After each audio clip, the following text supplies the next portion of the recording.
But you can use that time. You can do Duolingo. You can listen to podcasts such as yours. Success Well, stories. and my job is to go and take somebody's money. Like, because US is printing money. Listen, right? You don't make them. Yeah. What about Kazakh? Asmas Bilman. Great. Like showing, I love the one they showed people vacationing. Where is this? Is this Dubai? Is this Africa? And like, it's Kazakhstan. Like, Yeah, she's what? guessing. Yeah, Like, guessing. No.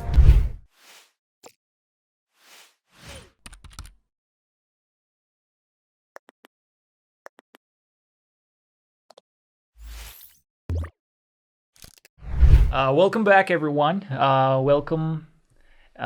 This is our new episode of Jetil Podcast. And today we are as usually here with our guests, our second host, the usual host, Aidos. What's going on, everybody?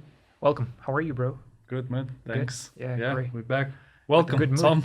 And Thank you. our guest speaker, Tom, is here today. I mean, I first met Tom when we were at the Toastmasters Club.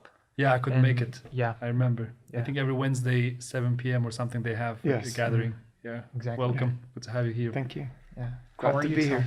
I'm doing well. So, unfortunately, Almaty traffic jams Oh, kind yeah. of Oh, get it's to you, crazy. especially this region. So, Exactly. Did you notice the thing that, I mean, how long you been living here in Almaty? almost 20 years. 20 years. Wow. Long time. Wow. Then you see the difference then, right? Like, how was 20 it, years, I don't know, like 5 years ago, the traffic? Now it's, Yeah, I mean, Just every year it gets worse. But when I first visited here in the mid 90s, I lived in Tashkent at the time. Wow. And I just remember after 9 p.m., nobody's out. Yeah. yeah. And we used to have an association of businessmen. We used to meet for lunch to discuss different themes.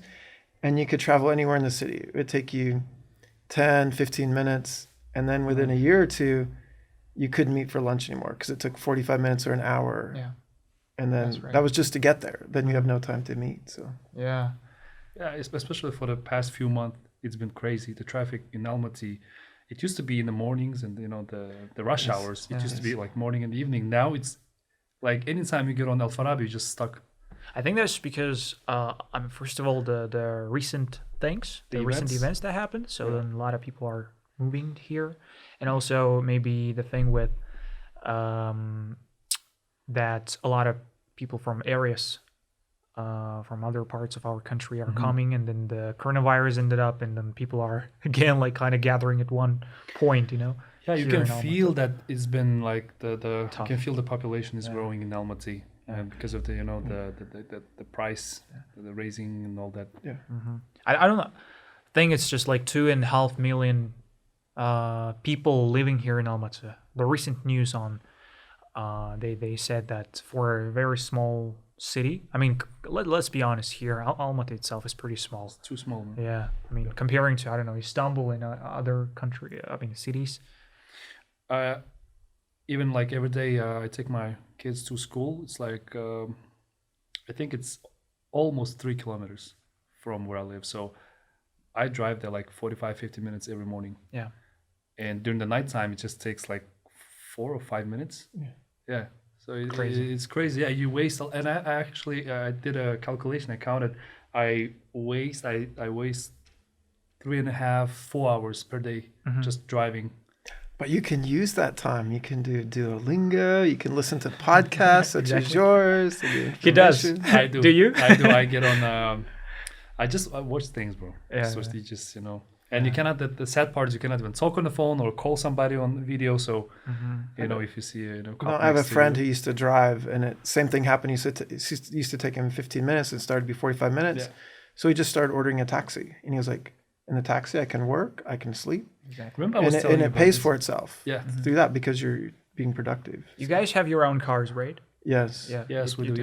Yeah. Of I course. don't. And it's pretty much okay for me. I mean, because I just order a taxi and then it comes, I sit on the back seat, and then very I just mobile. start working, like Yes. putting, I don't know, some content on Instagram, sharing some news and reposting stuff and so on. I don't know, even reading something, because while you're driving, you can't do those. I mean, just listening something, you know? I know. We used to live in the Almagul region for a while. So our son went to a small Russian school nearby.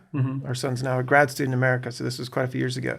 But the Timirazova at the Zhirokova intersection was awful. And so it could take 40 minutes to drive 4 blocks, but you could walk it in 15, 20 minutes. Zhirokova is crazy. I hate So- that street. So I used to be on a little scooter before the electric ones. This was just the normal ones. Yeah. Coast downhill with my son on, me and my briefcase, my coat and tie. People would look at me like, who is this guy with coat and tie? Now it's normal. That was normal. But back then it wasn't. And I was like, we're faster than all the cars. We're zipping past them because they're all backed up. So, Yeah. That's I it. kind of envy What do those, you think about bicycles. it? I mean, what do you think about starting taxi, not a car? Because my little brother, he's like, well, I'm probably going to sell my car because it's not useful anymore. I mean, Yeah. driving. It is. I've been thinking about maybe hire a driver or something because, like you said, it's because I'm instead of wasting because all my work is on the phone. I could have been chatting to somebody, calling somebody, get in the Zoom, just sit at the back seat, get some things done, and then I have to still calculate. I have to pay for the gas, to pay for his salary. So it's probably my wife's getting a car, or altogether we're just hiring a van, bro, just with the carpool driver for the kids. he just comes, takes us, drops the kids off, drops me at the gym or somewhere, and then he leaves and comes back. I think it's coming to that because the traffic jam, the city administration, they have to do something. Yeah, about they got to this. do something about it. Because Especially the one more thing is air pollution. Yes. and It's also just all this illegalizing those cars, man. Like I don't get it. Why do they keep allowing people bring cars, import cars from neighboring countries, man? It's like, and it's all the second market, right? Second-hand market. It's all old cars, man. They started when this Monday they started legalizing those Armenian cars, Georgian cars. I don't get it. I don't understand. And we were skiing up at Chimbalak and in the Banya at the hotel. One of the guys we met there, he has multiple businesses, but one of them is bringing cars again from America. Yeah. And I said, I thought with the customs union that wasn't profitable anymore. And he's like, no, it is again now. So he brings lots of people cars. bring from UAE, from America, from Korea, Japan. from China. Okay, Chinese cars are mostly the EVs, electronic, right? Electric vehicles. But Japan, yeah, they bring them. So and they also bring a lot of old cars, which is bad. The old cars are usually coming from Armenia, in Georgia, and Kyrgyzstan. And look what's going on. Yeah. Well, it's crazy. They have to do something. They have to stop. I don't know. Like in China, they used to do this. Like the old cars, the government takes them away, gives you a market price. Like they pay you to take your car away. Yeah. And they finance you at a low rate, so you can go get a new car. Yeah. Like exactly. you get like Hyundai or like just Korean cars. Like Something newer, right? Yeah, something new and something newer, less harmful. Yeah, something like this. They have to come up with an idea, and also the traffics, man. They have to, I don't know, put some limits, bro. Because I know our friends take the bus and they're like, they love Timirazov, and I'm like, when I Oh, drive my Timirazov. own car, I'm like, Timirazov is off. You for how many blocks you can't make a left turn to go up? It's like you gotta go down. But they're like, for the bus, it's great. And I'm like, I agree, it works if you're on public transportation. So. Yeah. And But the I subway. think we got to change our buses then. So if we want other people to move to buses, Exactly. because it's just terrible. Yeah, I mean, buses are like, they're good. Maybe at some point, I mean, I don't know, like 4 or 5 years ago, they started changing all buses. Yeah. To new ones. They started like bringing new buses here and so on. But now the condition itself is terrible of those buses. I think that the main problem is the city administration or the whole country. I don't know why did they decide to develop Almaty like around the mountain areas. Like we have plenty of land. If you head north, like plenty of like to Kapshagay side, I think that side should be Almaty. A new region.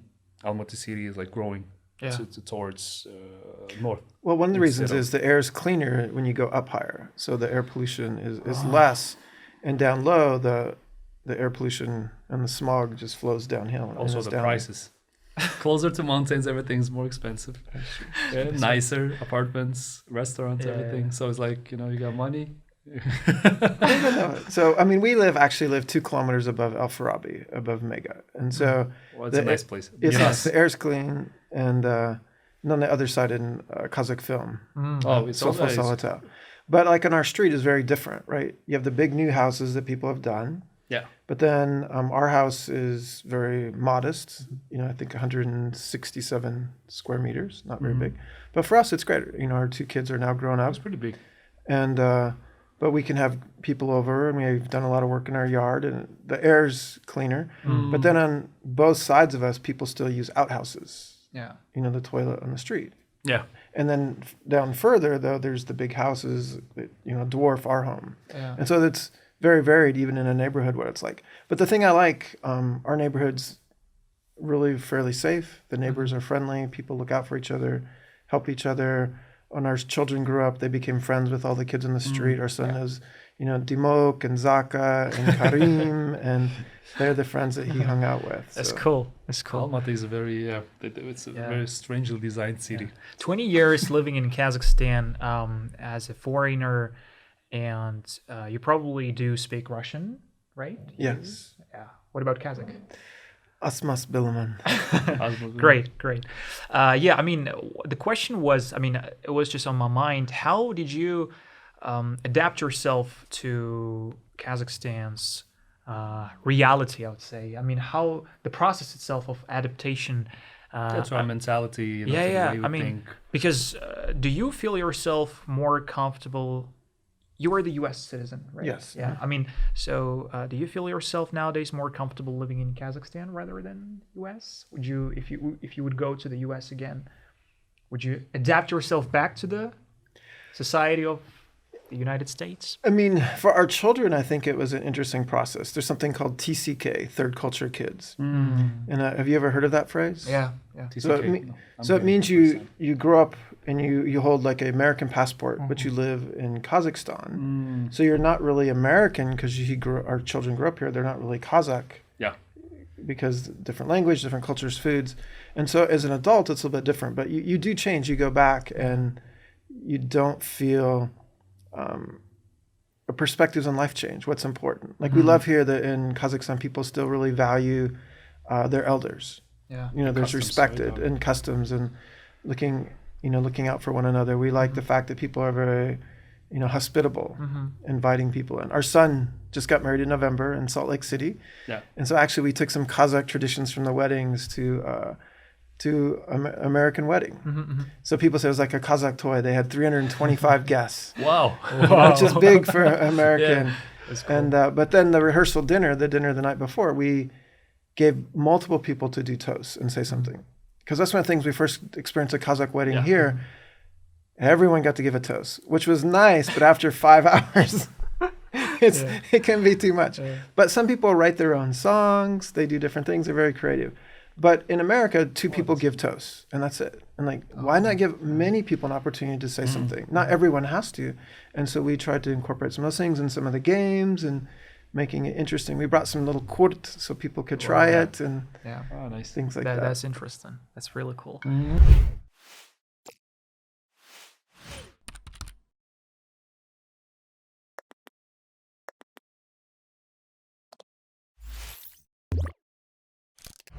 Yeah, it's great to hear this kind of stories. How you actually absorb and, I don't know, get to this closer to this culture, and when you actually experience it, hearing this kind of stories from foreigners, it's always fun. Yeah, probably you also noticed the change probably for the past 5 years or 10 years of the Kazakh society towards the change towards our language. And the new generation of this Kazakh youth, because they made Kazakh language a cool thing, because like 99, right? Yeah. Or 91, I think. Yeah, like 91. So it's I was actually surprised that they got famous, and I've never thought about it. I always thought our people would Kazakhs, never accept that. Yeah, would never accept such things. So it was like pretty. But they kind of faced the difficulties at the beginning of their career. They did, man. They had a lot of problems. But eventually turned out as something cool, right?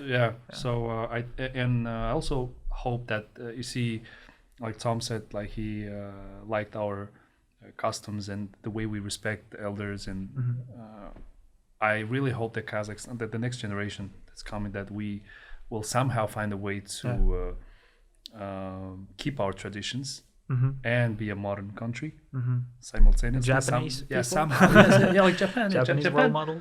Yeah. But not too much to the cartoon side. But you get what I mean, right? So I really hope that it will happen. Okay. And that's one of the reasons that we started this English podcast. Is You've been asking me about the mission of this podcast. Yeah, the Kazakhstan is becoming an international Place country, to be. place, and it's actually for like a lot of foreign friends. I lived in Beijing, China for 10 years. Okay. So I came back like 7 years ago, got married. So I live here now. I do business with China, mostly.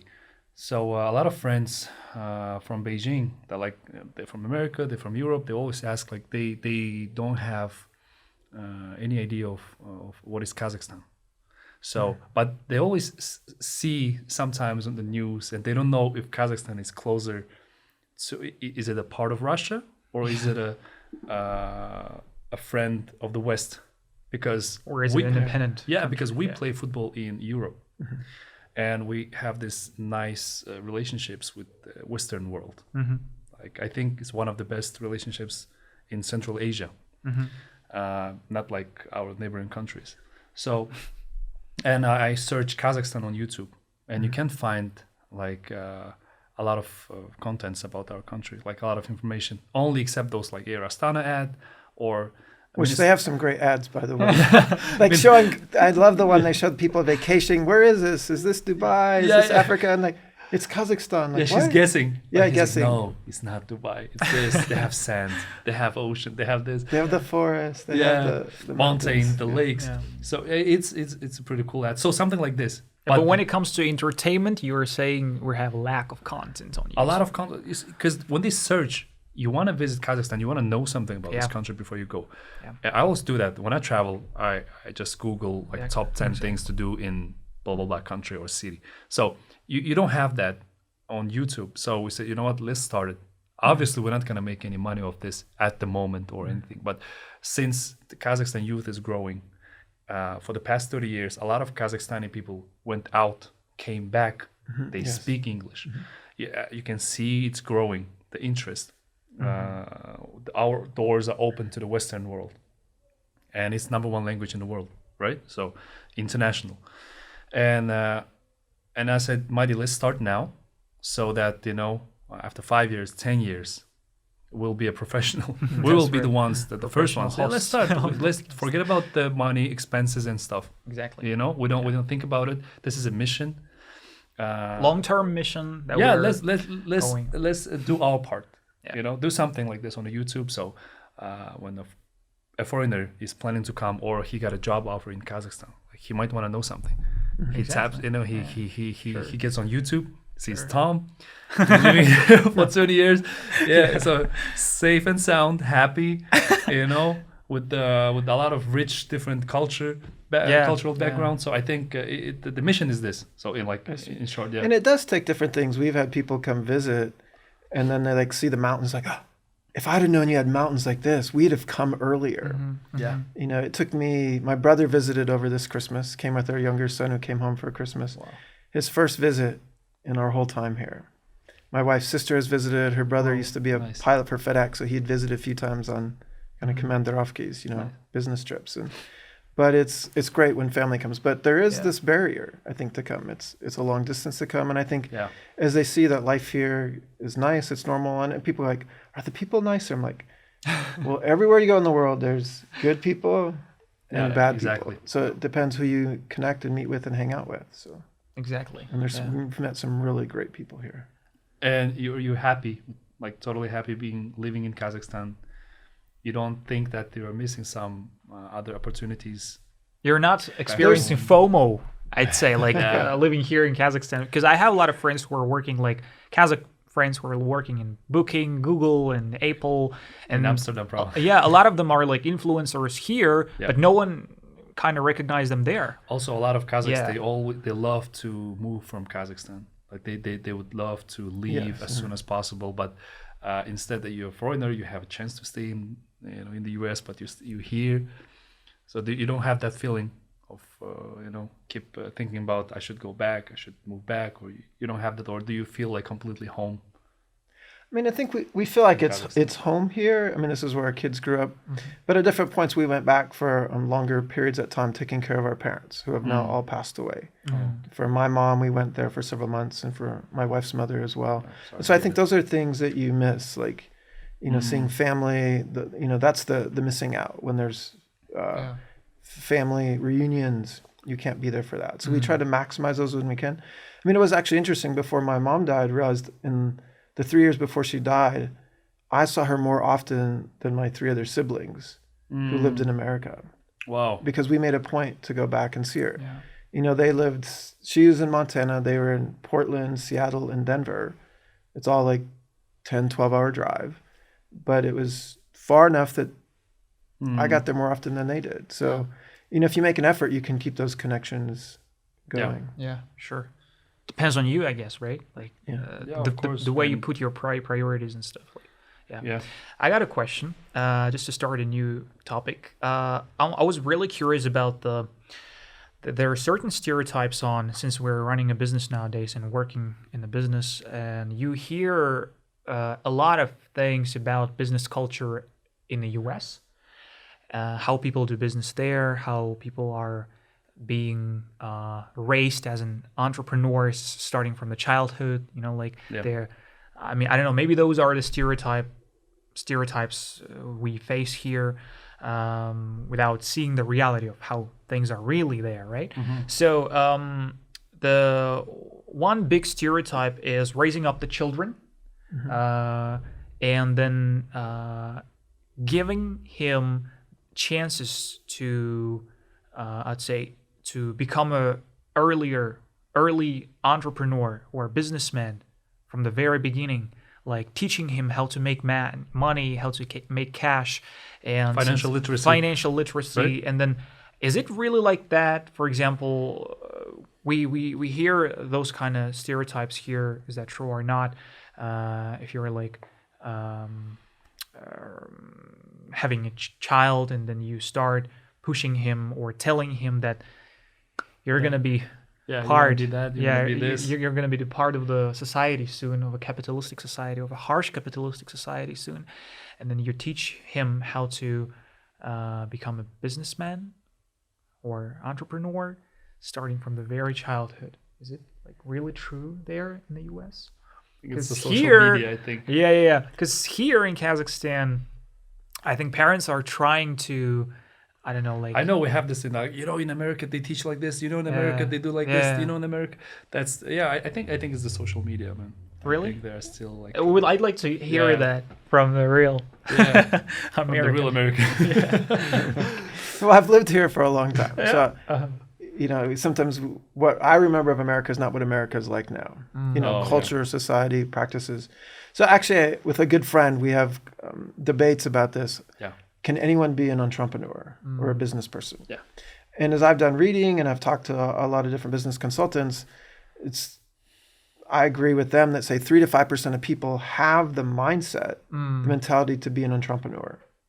So it takes, and it's wired into you almost from birth. It's part of your DNA. Yes, you can teach those things, but people who naturally are wired that way, it's not there. So some people, like for instance, when we were in America, we had doctor friends that were doctors, and doctors make a lot more in America than they do here. Yeah. But some people are just happy to work in a hospital, to punch the clock, come in and come out. But no, they built their own clinics and they started a whole chain of clinics. So he just didn't want to be a doctor. He wanted to have a business and grow it. And so he's a businessman and a doctor. And so people can be both. Another friend from America, his dad had a big cattle business, and actually they raised the cattle that they sell in Japan for $200, a pound, or $400 a kilo. Wow. Very special niche market, but you had to have a very good product. But he said, when I grew up at dinner every night, my dad was talking to me about how the business works and operates and personalities and what it takes. So yes, there are families like that from a young age are teaching their kids about business, but most families know. Oh, okay. Most families they're just people that are working, punching the clock. I think that's different now in the last 20 years, as everyone talks about you need to have a side hustle. Yeah.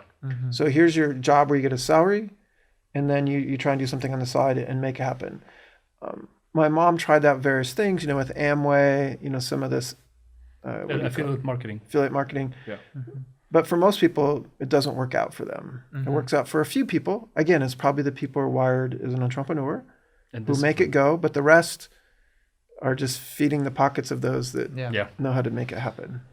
Yeah, nice. And I always tell people that it's either in you, because my major was in university in Beijing was business administration and international trade, which was and people ask me like, what you learn? I said like, that's a useless major. Like it's either in you or not. But for the past few years, I would say maybe 5 years, aggressively, the business mindset is growing like on social media. Exactly. And everyone wants affects. the lifestyle. Everyone they want to make money, they want to live a good life, so they want to learn. So since if you don't have that mindset like in your DNA, so there are some tools that you can constantly do, or it's what you do every day that matters. So I told you about this earlier that I'm preparing a course, something like this, because I don't work anywhere. I work for myself, and my work is on my 2 phones. Self-employed. Yes, so entrepreneur, called businessman, whatever you want to call it. So what I do is just chill, drink coffee, and work on my phone. That's what I do, and I think everyone can do it, but you have to have the right mindset, discipline. It takes a lot of consistency, efforts. Yeah, you have to stand out. You have to be different from the majority. They cannot keep going. That's right. On that pace. It's boring. Yeah. It's a very boring road. But hopefully. But you still have to be stable, isn't it? Like, I mean, you gotta understand, since we're also running a business, and then you still have to be systematic at what you do and stable. Because if there is no stability in what you do, then I don't know if. I'm a middleman. Yeah. And there's a nice book that's called Middleman Economy by Marina Krakovsky. I think she was also speaking at TED. It's a nice book. Like it explains everything. Everything is a middleman business. Like absolutely everything. Banks, platforms, whatever. It's always there. You just have to stand in the middle. Yeah. And my daughter is now 6.5. She's almost 7. So I teach her. Like we play games based on business. So I'll keep asking her like, how would you sell me bread? Or how does it made? Like what are you gonna do? Yeah. And she comes out like from her school, and she's like, you know what, Dad? I thought we're gonna open a shop. We're gonna open a nice clothing shop. I was like, okay, nice, cool. Who's gonna make the clothes?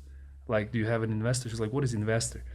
Like this type of things. Yeah. So I'm gonna try my best. I don't know if it's in her DNA or not, but I'm gonna try my best. But being she's very socially attractive.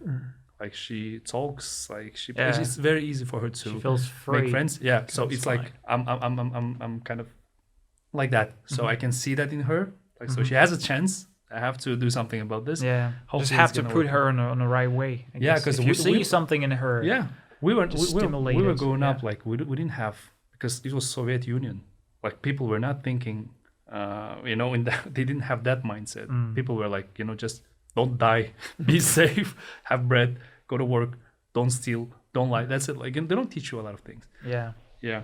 What about you, Tom? How did you teach your children?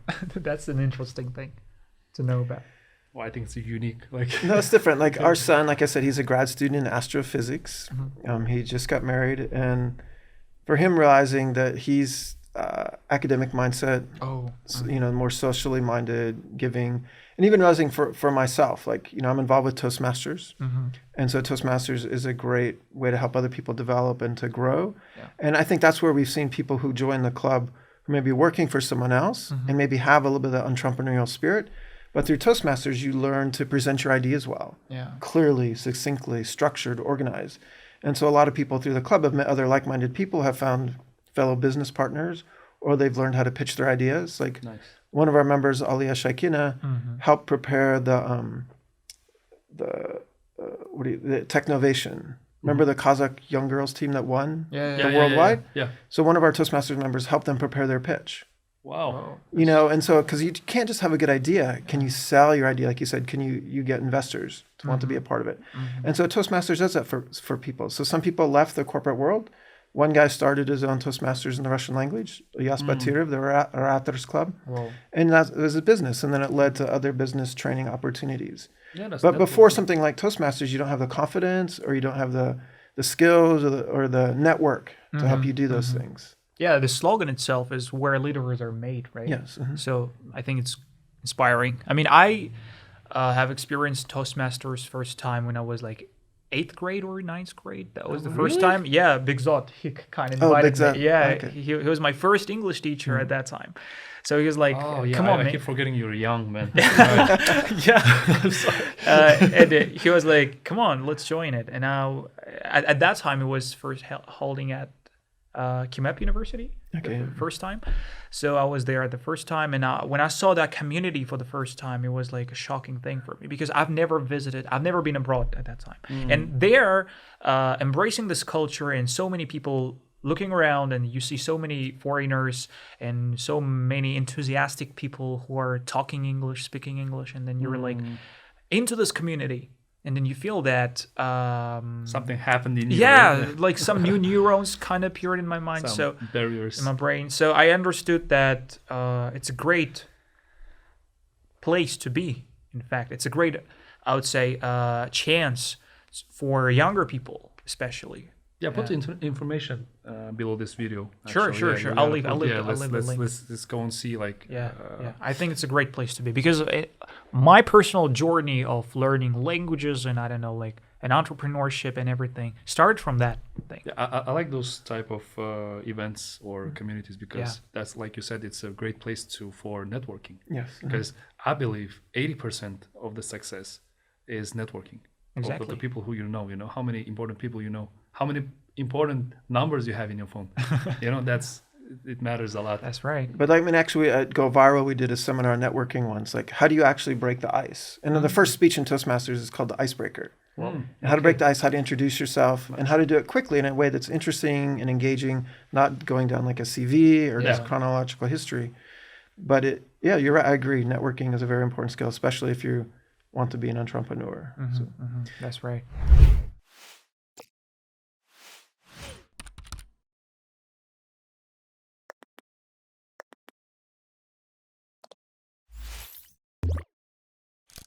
What if, for example, I mean, I usually those guests who come to our podcast, they are pretty much okay to speak, to communicate, and to interact with other people, express their thoughts and opinions. What about people who are not able to speak in front of cameras or in front of other people? Do Toastmasters support this kind of initiative or teach them or train them to talk in front of other people? Yeah, I mean, that's why Toastmasters exists, in fact. So it's amazing how many of the people if you meet some of the people who are now in the leadership team in Toastmasters, you're like, wow, they're so confident, they're so extroverted. And then as you talk to them, you find out their history. They were very shy, introverts. And you're like, you? Yeah. I can't imagine that. Yeah, I know some people like that, yeah. And so it's because you've learned the skills, you've gained the confidence to do it. And so it's all about, like you said, the environment, the network. Toastmasters try to be a positive and encouraging environment. It's not to break you down, but it's to point out the things that you're doing well, how you are connecting with the audience, and everyone starts at a different level. So even if you're an entrepreneur, right? You said some people are just naturally wired that way. No one has to teach them. Yeah. They just do it. So likewise, there's some people who are communicators like that. They don't need Toastmasters. They're going to be excellent communicators without any training. But the majority of us, 80% of us, want to be better communicators, but we need a community or a structure, a framework to do that. And that's what Toastmasters provides. So it can take you from being way down here to becoming really good. And maybe you start here and then you excel still more. Yeah, nowadays, especially now, bro, you can teach anything. Like we're living in this attention economy, this information teaching economy. I've seen a ad on Instagram, in Russian, banchik. Banchik, the banya, saunas. Saunas. Yeah, there are guys who work there, who, for the steam room, they make the room like hotter or, they give you massage and stuff. I saw an ad, it's a course for 5,999 tenge. They teach you how to do it correctly. That's when I said, okay, you know what? We're living in this in these times that you can teach literally anything, and people they want to learn. I've got a friend who's been going to this type of courses. I don't know how many times, bro, he went and he still didn't make any money. Like it's super hard. He took so many courses and he didn't. Make like any money out of it. entrepreneurship, like That's also a maximizing bad business. thing about the All this media and information that economy. you want to and- learn. Like I've paid I think $3,000 for learning how to trade cryptocurrency. I knew how, but I You I wanna got get extra deeper. knowledge. Yeah. So it was pretty expensive. But now I still didn't start. Like while I was learning, I was trading with the guy who was teaching me. But since we finished, like I got busy with work, like no time. Like I'm lazy. Why did you? I'm So crazy- why super didn't you lazy. stop? Why didn't you start it? Then? I'm gonna start soon. I'm gonna leave for vacation this weekend, and Because so I mean, I'll have time. yeah, the thing is with courses and Instagram and everything is that nowadays there are a lot of courses, as you just said, and a lot of people are presenting them. But Yeah. I have a really strong doubt about their being experts, or like reading one book and then just providing it on Instagram and like showing as something about the sphere, Yeah. which is not also a good thing. I know, in fact, I know for a fact I know a few guys that are not psychologists, but they are pros, like professional psychologists on Instagram. Yeah. They started making jokes and then this TikTok videos, and then now people think they're like real psychologists because he read a lot of stuff online and then he keep quoting them on Instagram. So people go and like he has like very expensive courses or how do you say sessions. Yeah. Like people go there, they pay them actually, and he doesn't even have any license, bro. I was like, yo, man, you're famous now. Go at least buy a license, man. Do something about it, because you see, that's one bad thing in this post-Soviet Union countries that you can buy a lot of things like that, You can. right? Like, for example, in America. But like ISO 9000, right? The certification process, the quality standards, HR system, how you handle it.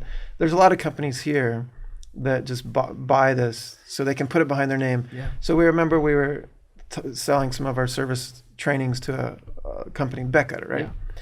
So we're talking to them and like they're like, oh, we're ISO 9000. I'm like, oh, sure. Give me an example of how you've used it. They actually did it. They're like, we had this situation, we had a quality control issue, we did this, we followed this, we had the protocols in place. I'm like, wow, I was impressed. And that's why Becker has good products, right? Kulikovsky is probably similar. There's these companies that actually don't buy the certificates. They actually earn them and they follow them, and it makes a difference. They also, if you do those things. Also here, like they just give out, for example, my wife, she doesn't work, right? Like she's home, so she gets bored. She took a lot of courses, like starting from makeup, nails, and cooking and baking, all this. Yeah. Because and she's good at it, like at all of them. And then she gets like certificates, and you can start. You can actually just start making money. And then we'll learn in America, because we were thinking about maybe we should move there and stuff. So we checked a lot of things online on YouTube. You actually need a lot of license to start even doing nails or eyelashes or like beauty industry. Here, bro, like you can just go, learn for $50K, and then start doing business, and nobody's gonna question you or your. I think that's the worst thing about it is the very market is that so-called experts are showing off their lives, their beautiful lives, and then you see this, and people who are raised up without a critical thinking, at least the minimal, percent of minimum critical thinking, they start believing it because they see all those shiny and that's why they call beautiful them things. Info-Cygani. It's called Info-Gypsies now. It's called. Yeah, info business itself. I mean, I think it became pretty much relevant and also viral, especially in the countries of post-Soviet countries like Kazakhstan and Russia recently. Why, would you ask them?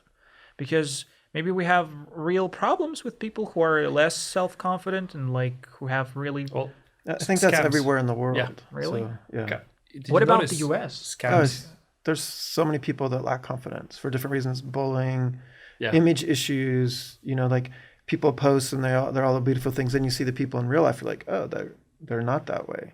It's like my wife and I, Masha, we involved in something called Family Life, where we do small groups for couples and whatnot. And it's not really a business. I mean, you got to pay for the materials, but it's really about helping people. But one of the key things in it is that we teach facilitators, you have to share about your mistakes, not all your victories. You have to be able to laugh at yourself. And one of the rules as well is that you cannot share something unless you have permission from your spouse.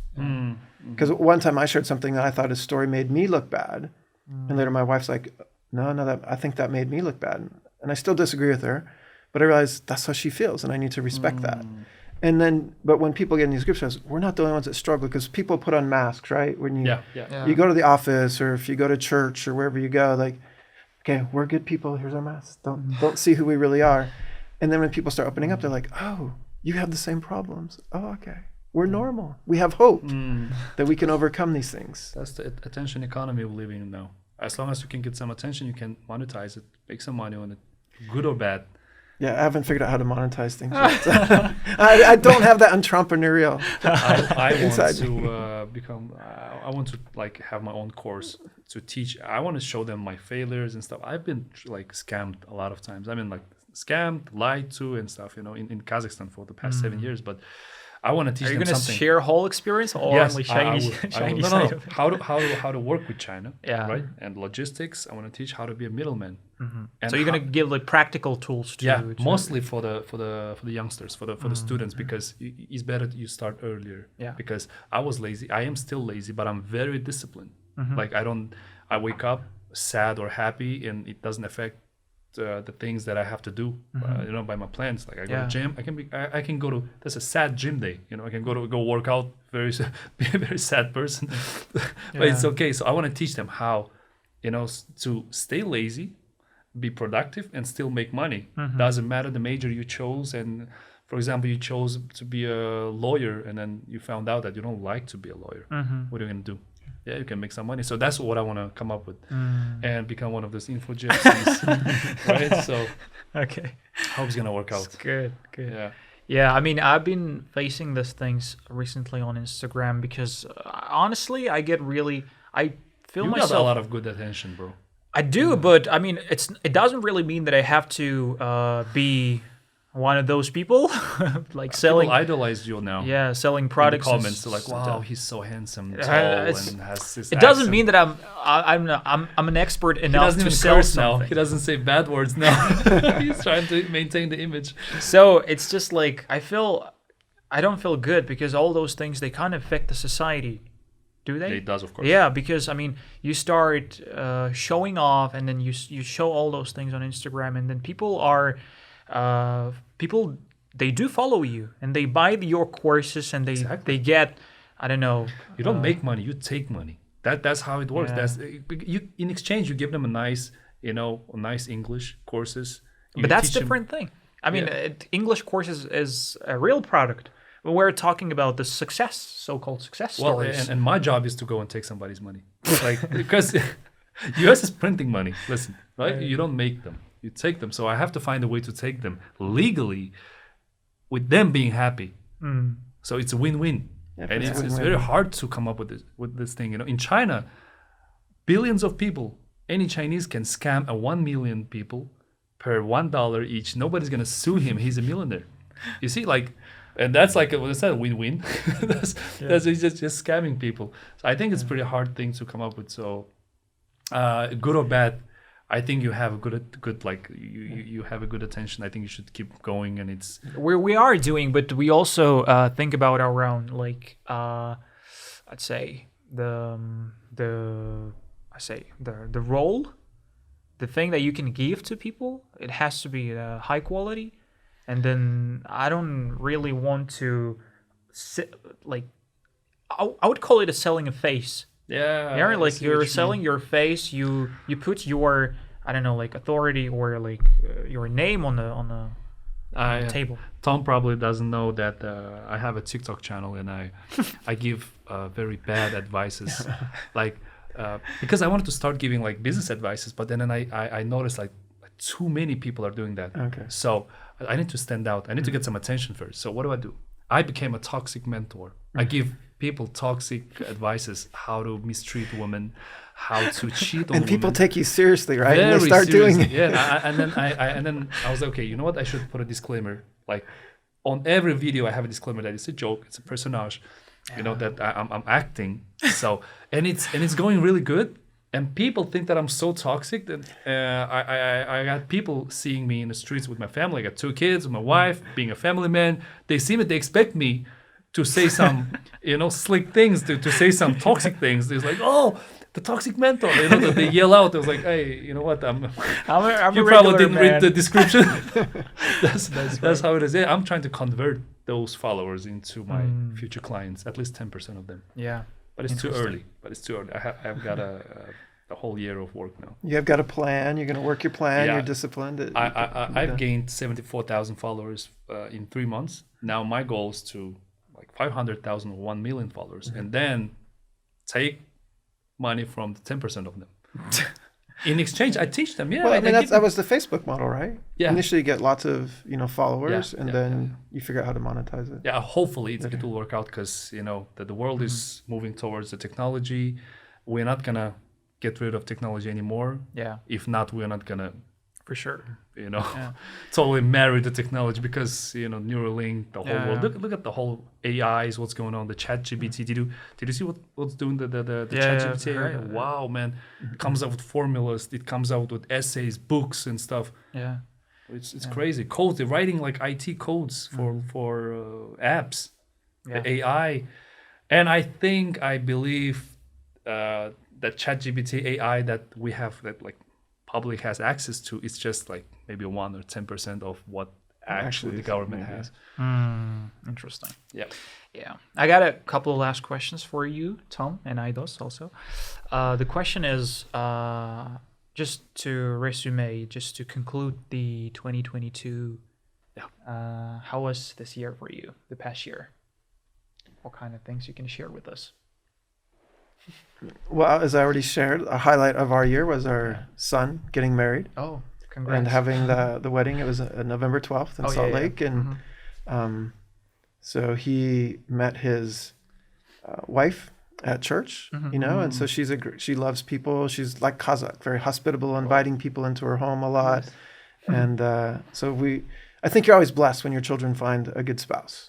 Yeah. You definitely feel a blessing, and Exactly. and they've really, and our younger son's 22. He's second year college student, and her family has really embraced him as well. So I think that's one of our biggest blessings. Just, Whoa. you pray a lot for, maybe you are who your children will marry someday, Of course. and because we have no control over it. Well, Kazakhs used to have lots of control, but I think there's less control now. Easier now. And so, now people have more choice in how they do it. And I think that's it.